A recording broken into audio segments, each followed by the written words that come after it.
Our second day of cycling on the way from Amsterdam to Bruges is significantly shorter than the first day. We cruised to Willemstad, where the biking began. Here are a couple aerial views of Willemstad. It's a very interesting town that's shaped like a seven-pointed star.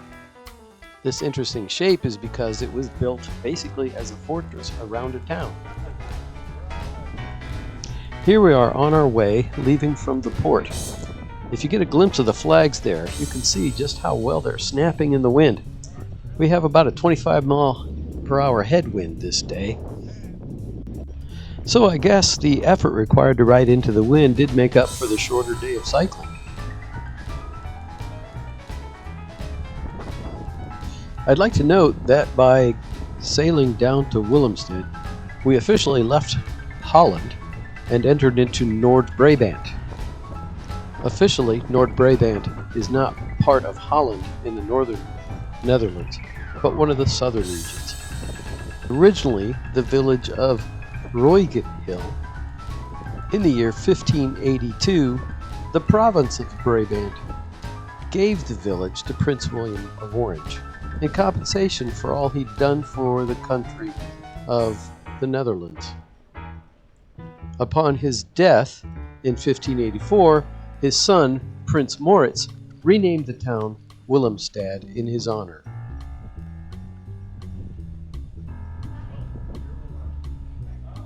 Apparently we're stopping and walking? Yes, up the hill. Here we dismount and we have to walk our bikes along this path. The reason for that is this hill was essentially dredged from the surrounding land, and the path is basically covered with broken up seashells and other little bits that might easily move around if you're riding on it.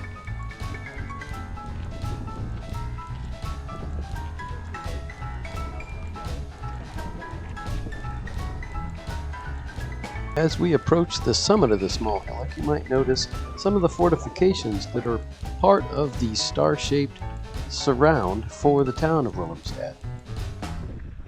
Because the town has 7 different points to the star on its ramparts, the fortification at the end of each star is named for one of the surrounding provinces that participated in the war against Spain for independence. Completion of the fortifications was given by Prince Maurits to a famous fort designer in the Netherlands by the name of Adrian Anthonitz.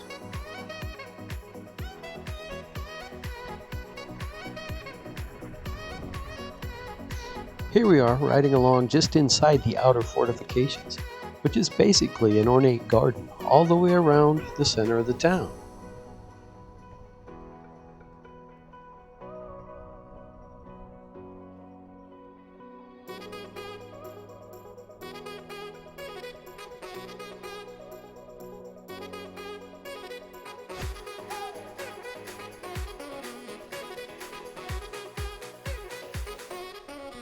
Coming up on the right is Maurits' house, which was originally built as a home by Prince Maurits.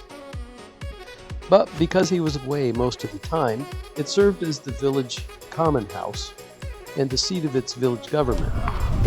Here next to Maurits' house is a daycare. The children were pretty interested in these strange foreign bike rides. Hoi! In particular, they were kind of fascinated by the fact that this fat man had a camera on his head. Ja? Hoe heet jij? Ah! Hallo. You see yourself? Ja? Dat is mijn ik. Dat ben jij. De meneer is aan het filmen waar zijn reis naartoe gaat.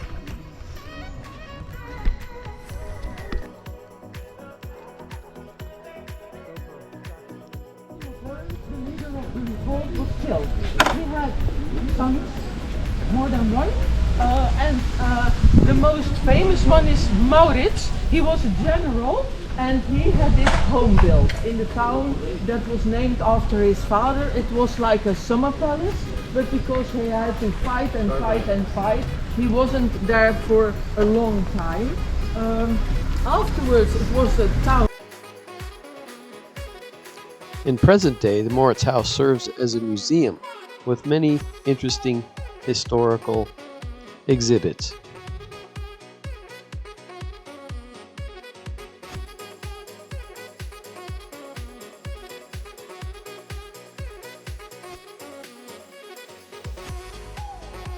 Here we have the church that Moritz financed. It's the first Protestant church in the Netherlands.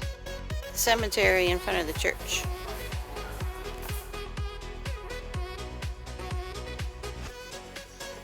As part of his agreement to finance the church, Moritz insisted that it not be shaped like a Catholic church in the shape of a cross. That's why it's domed and basically octagonal or round.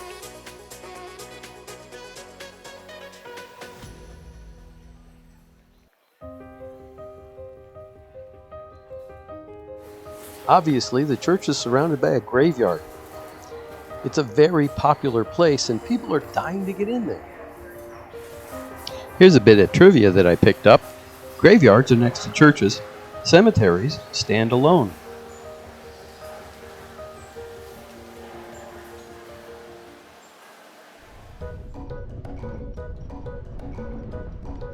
Here we are back on the trail leaving Willemstad.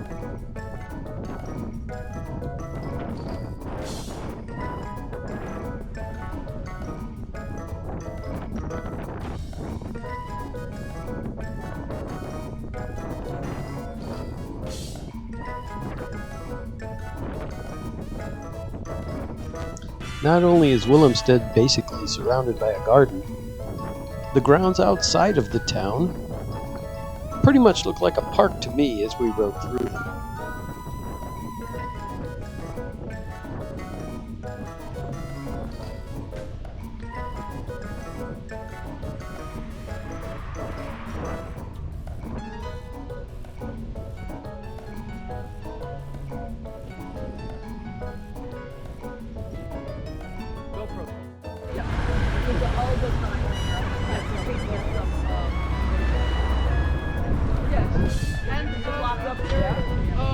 But our meeting point will be here again at 20 How far past is the Albert Heijn? You can also bike. I will also go to Albert Heijn. Oh, you will? So you Okay, can I bike will. with me.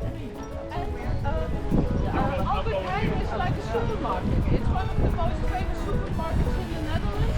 So if some of you like to want to buy something,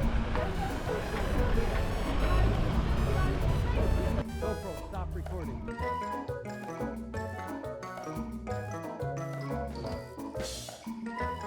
Sugar.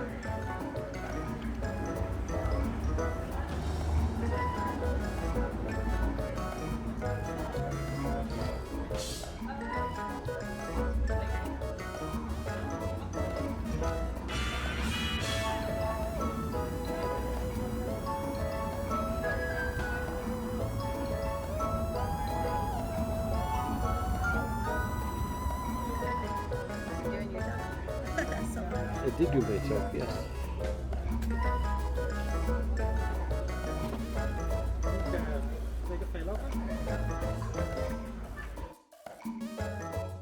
We had a typical Dutch snack, bitterballen. After the break, it was back on the road on the way to Tholen.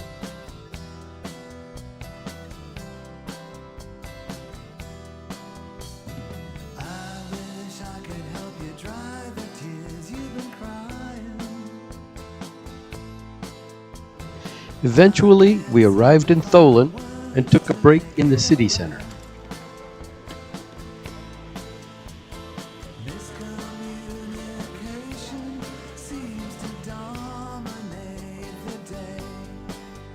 The center of Tholen is dominated by two churches.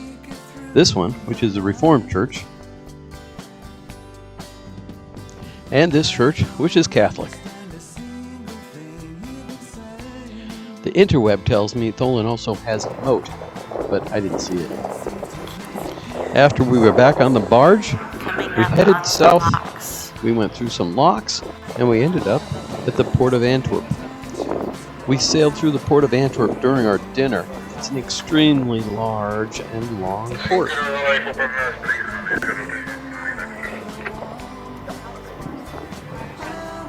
So these are the locks that we're gonna pass, but at the moment the locks are already full, so we need to wait like half an hour before we can get in. You just close, we're gonna be in the left one, then you just close it, and then when they are all out on the other side, new group comes in here, and then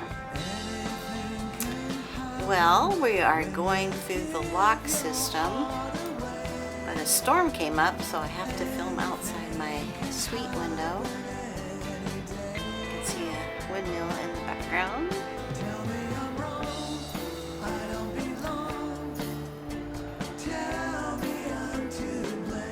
Not sure what we'll get here.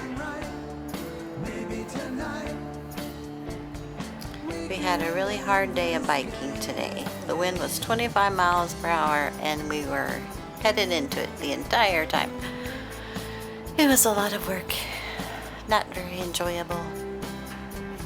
Plus the bike seats are hard. And we were mostly out in fields, so the wind was quite heavy and not much to see but agriculture land.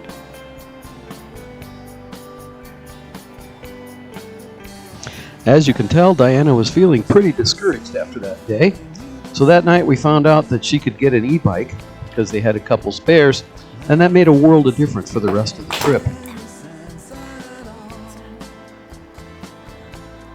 So as we entered into the lock, they packed in 5 or 6 other ships around us, and we slowly rose up to the higher level. This lock actually leads us into the waterway that will take us down to the port of Antwerp.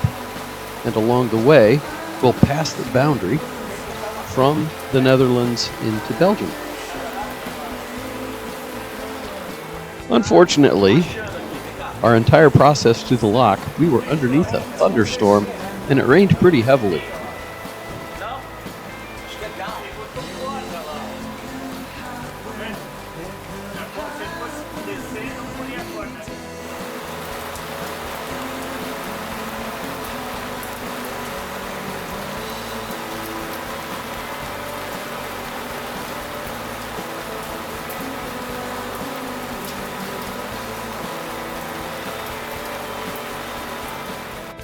Here you can see a navigational map that goes from Tholen to the entry to the port of Antwerp.